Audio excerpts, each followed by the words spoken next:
ಗ್ರಾಮ ಪಾಕಿಸ್ತಾನದ ಗಡಿಯಲ್ಲಿದೆಯಾ ಎಂಬ ಅನುಮಾನ ಬೇಡ. ಯಾಕೆಂದ್ರೆ ಈ ಗ್ರಾಮ ಇರೋದು ರಾಜಧಾನಿ ಬೆಂಗಳೂರಿಗೆ ಹೊಂದಿಕೊಂಡೆ. ಅಂದಹಾಗೆ ಗ್ರಾಮದ ಪಕ್ಕದಲ್ಲೇ ಇರೋ ಆವತಿ ಬಳಿ ಪೊಲೀಸ್ ಫೈರಿಂಗ್ ತರಬೇತಿ ಕೇಂದ್ರ ತೆರೆಯಲಾಗಿದೆ. ಈ ತರಬೇತಿ ಗುಂಡುಗಳು ಗ್ರಾಮದ ಮೇಲೆ ಬಂದು ಬೀಳುತ್ತಿವೆ.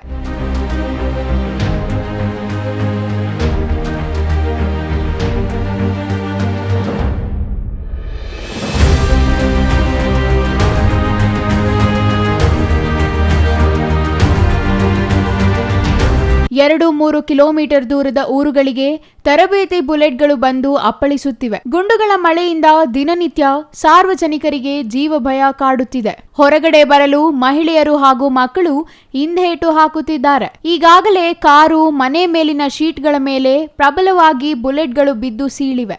ನೀರಿನ ಸಿಂಟೆಕ್ಸ್ ಟ್ಯಾಂಕ್ ತರಬೇತಿ ಗುಂಡುಗಳು ತಾಕಿ ಹೊಡೆಯುತ್ತಿವೆ.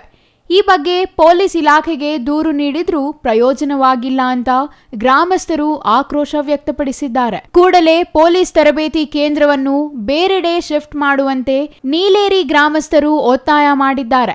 ಇಂದು ನೀಲೇರಿ ಗ್ರಾಮಕ್ಕೆ ಜಿಲ್ಲಾ ಪೊಲೀಸ್ ವರಿಷ್ಠಾಧಿಕಾರಿ ಮಲ್ಲಿಕಾರ್ಜುನ ಬಾಲದಂಡಿ ಭೇಟಿ ನೀಡಿ ಪರಿಶೀಲನೆ ನಡೆಸಿದ್ದಾರೆ. ಸ್ಥಳ ಪರಿಶೀಲನೆ ಮಾಡಿದ ನಂತರ ಎಸ್ಪಿ ಮಲ್ಲಿಕಾರ್ಜುನ ಬಾಲದಂಡಿ ಮಾಧ್ಯಮಗಳೊಂದಿಗೆ ಮಾತನಾಡಿ, ಈ ಹಿಂದೆ ಫೈರಿಂಗ್ ಸಮಯದಲ್ಲಿ ಗುಂಡುಗಳು ಗ್ರಾಮಕ್ಕೆ ಬಿದ್ದು ಮನೆ, ಶೀಟು, ಕಾರು ಹಾನಿಯಾಗಿರೋ ಬಗ್ಗೆ ವರದಿಯಾಗಿದೆ. ಈ ಕುರಿತು ಹಿರಿಯ ಪೊಲೀಸ್ ಅಧಿಕಾರಿಗಳ ನೇತೃತ್ವದಲ್ಲಿ ಸಭೆ ನಡೆಸುತ್ತೇವೆ. ಈಗ ತಾತ್ಕಾಲಿಕವಾಗಿ ಫೈರಿಂಗ್ ಮಾಡುವುದನ್ನು ನಿಲ್ಲಿಸುತ್ತೇವೆ.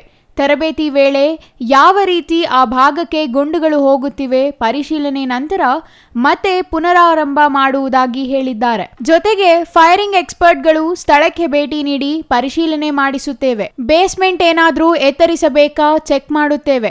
ಇಲ್ಲಿ ಪ್ರತಿ 6 ತಿಂಗಳಿಗೊಮ್ಮೆ ಪೊಲೀಸರಿಗೆ ಫೈರಿಂಗ್ ತರಬೇತಿ ನೀಡಲಾಗುತ್ತೆ. ಆದರೆ ಇಲ್ಲಿ ಕೇವಲ ರಿವಾಲ್ವರ್, ಪಿಸ್ತೂಲ್, SLR ಬಂದೂಕುಗಳಲ್ಲಿ ತರಬೇತಿ ನೀಡಲಾಗುತ್ತದೆ. ಆದರೆ ಅಷ್ಟು ದೂರ ಗುಂಡುಗಳು ಹೇಗೆ ಗ್ರಾಮಗಳತ್ತ ಹೋಗುತ್ತಿವೆ ಎಂದು ಪರಿಶೀಲನೆ ಮಾಡುತ್ತೇವೆ ಎಂದರು.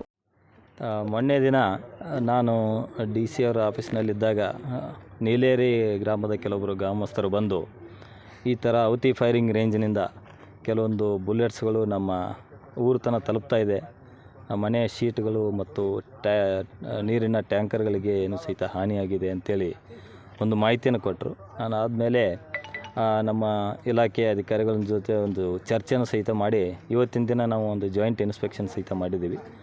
ನೀಲೇರಿ ಗ್ರಾಮಕ್ಕೆ ಸಹಿತ ವಿಸಿಟ್ ಮಾಡಿ ಅಲ್ಲಿ ಯಾವ್ಯಾವ ಮನೆಗೆ ಹಾನಿಯಾಗಿದೆ, ಯಾವ್ಯಾವ ಥರದ್ದು ಆಗಿದೆ ಅಂಥೇಳಿ ಅದನ್ನು ಸಹಿತ ನಾವು ಪರಿಶೀಲನೆ ಮಾಡಿದ್ದೀವಿ. ಅದಾದಮೇಲೆ ಈ ಒಂದು ಅವತಿ ಫೈರಿಂಗ್ ರೇಂಜ್ನಲ್ಲಿ ಸಹಿತ ನಾವು ಸ್ಪಾಟ್ ಇನ್ಸ್ಪೆಕ್ಷನ್ ಮಾಡಿದ್ದೀವಿ. ಇದು ಕಳೆದ 10 ವರ್ಷಗಳಿಂದ ಇಲ್ಲಿ ಫೈರಿಂಗ್ ರೇಂಜ್ ಇದೆ ಮತ್ತು ನಮ್ಮ ಬೆಂಗಳೂರು ನಗರ ಮತ್ತು ಸುತ್ತಮುತ್ತಲಿನ ಎಲ್ಲ ಯೂನಿಟ್ಗಳ ಒಂದು ಫೈರಿಂಗ್ ರೇಂಜ್ ಇದಾಗಿದೆ. ವರ್ಷಕ್ಕೆ 2 ಬಾರಿ ಗುರಿ ಅಭ್ಯಾಸ ಮಾಡುವ ಒಂದು ಸ್ಥಳ ಇದಾಗಿದೆ. ಇಲ್ಲಿ ರೆಗ್ಯುಲರಾಗಿ ಫೈರಿಂಗ್ ಆಗ್ತಾಯಿದೆ. ಆದರೆ ಕಂಪ್ಲೇಂಟ್ಸು 2022ರಲ್ಲಿ ಒಂದು ಇದೇ ಥರ ಆಗಿದೆ ಅಂತೇಳಿ ಒಂದು ಕಂಪ್ಲೇಂಟು ಬಂದಿದ್ದ ಬಗ್ಗೆ ಒಂದು ಎನ್ಕ್ವೈರಿ ಹಿಂದೆ ಆಗಿತ್ತು. ಅದಾದ ನಂತರ ಈಗ ಮೊನ್ನೆ ಶನಿವಾರ ಮತ್ತು ರವಿವಾರ ದಿನ ಫೈರಿಂಗ್ ಆದ ಸಮಯದಲ್ಲಿ ಸಾಕಷ್ಟು ಬುಲೆಟ್ಗಳು ಊರಿನ ಹತ್ತಿರ ಬಂದು ಶೀಟ್ಸ್ಗಳಿಗೆ ಮತ್ತು ಅಕ್ಕಪಕ್ಕದ ಮನೆಗಳಿಗೆಲ್ಲ ಹಾನಿಯಾಗಿದೆ ಅಂತೇಳಿ ಒಂದು ಮಾಹಿತಿ ಬಂದಿದೆ. ಇದಕ್ಕೆ ನಾವು ಈಗಾಗಲೇ ಪರಿಶೀಲನೆ ಮಾಡಿ ಏನೇನು ಚೇಂಜಸ್ ಮಾಡಬೇಕು ಈ ಒಂದು ಫೈರಿಂಗ್ ರೇಂಜ್ ಅಥವಾ ಇದು ಸೇಫ್ ಆಗಿದೆಯೋ ಇಲ್ಲ ಅನ್ನೋದ್ರ ಬಗ್ಗೆ ನಾವು ಚರ್ಚೆ ಮಾಡ್ತೀವಿ. ಅದು ಸದ್ಯದ ಮಟ್ಟಿಗೆ ಇದನ್ನು ನಾವು ಇಲ್ಲಿ ಫೈರಿಂಗನ್ನು ಈಗ ಸ್ಥಗಿತಗೊಳಿಸ್ತಾ ಇದ್ದೀವಿ ಟೆಂಪ್ರರಿಯಾಗಿ. ಎಷ್ಟು ದಿನ ಸರ್? ಸದ್ಯಕ್ಕೆ ಅಂದರೆ ಚೇಂಜಸ್ ಮಾಡುವವರೆಗೆ ಇದನ್ನು ಎಕ್ಸ್ಪರ್ಟ್ಗಳ ಕಡೆಯಿಂದ ಏನು ನಾವು ಚೇಂಜಸ್ಸು ಮಾಡಿಫಿಕೇಷನ್ ಕೆಲವೊಂದು ಮಾಡಬೇಕಾಗ್ತದೆ. ಅದನ್ನು ಮಾಡಿದ ನಂತರ ನಾವು ಮತ್ತೆ ಇಲ್ಲಿ ಫೈರಿಂಗನ್ನು ಪುನರ್ ಸ್ಟಾರ್ಟ್ ಮಾಡಲಿಕ್ಕೆ ಕ್ರಮ ಕೈಗೊಳ್ತೀವಿ. Satish Kumar, CTV news, Devanahalli.